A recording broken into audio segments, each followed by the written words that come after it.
Love that. So as we get into it, let's ride the wave. One of the things that we love to do here is kind of bust some myths, right? In every industry, there's things that we as leaders, things that we have all heard that maybe they're partially true, maybe they're just completely bonkers off, right? Okay.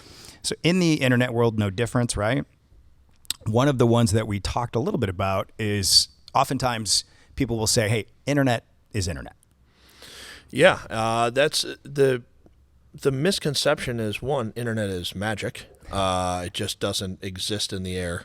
But there are a lot of people that they take it for granted at this point in time because it is so commonplace. It's like turning on a faucet and water coming out.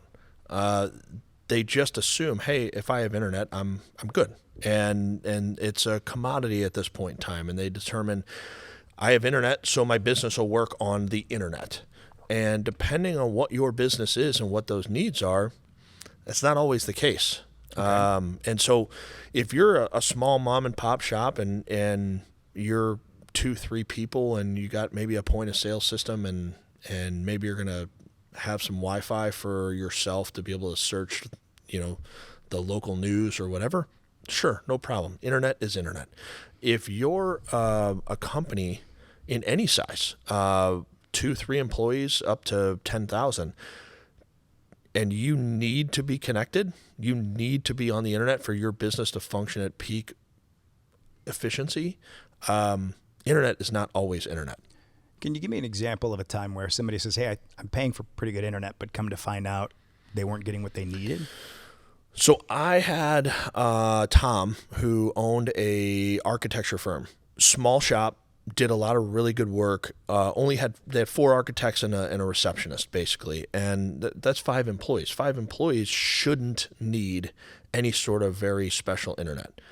The exception is they worked everything they did in the cloud, and all of their big CAD files and all of these giant pieces of data that had to come in and out, and they were just hemorrhaging time because they were waiting for so long for their transfers of data to come from their local PCs up to the cloud and the upload.